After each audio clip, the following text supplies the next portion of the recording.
making that first investment into the Batman franchise in 1979, what was your thought process behind buying into Batman?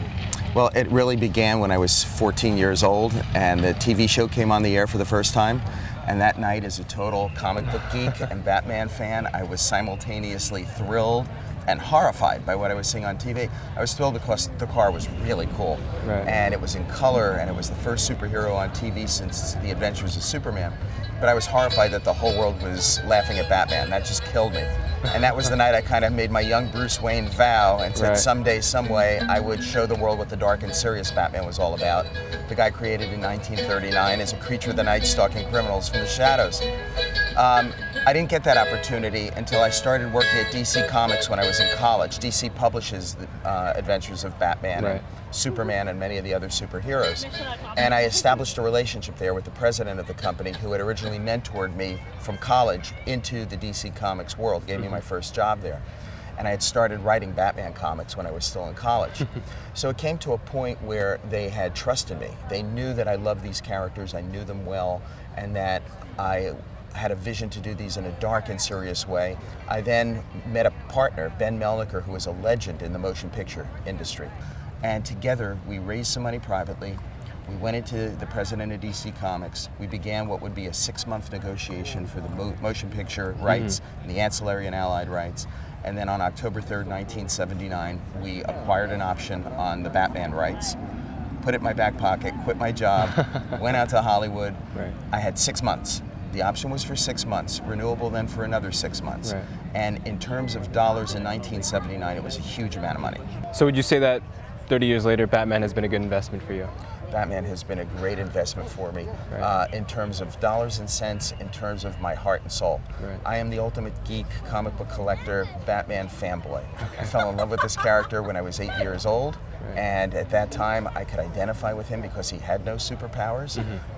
He had the greatest supervillains in history, and his greatest superpower was really his humanity. And that really was it for me. So this is, on every level, a dream come true. So you're the executive producer on the new Dark Knight Rises movie. Yeah. What can we expect from that new movie? Christopher Nolan is a genius. What Chris has done has been to elevate, raise the bar for all comic book movies. Because when you walk out of a picture of his like Dark Knight or Dark Knight Rises, you no longer have to say, gee, that was a great comic book movie. You can say that was a great film. It's thematically important. It is emotionally impactful. It is a wonderful, wonderful story.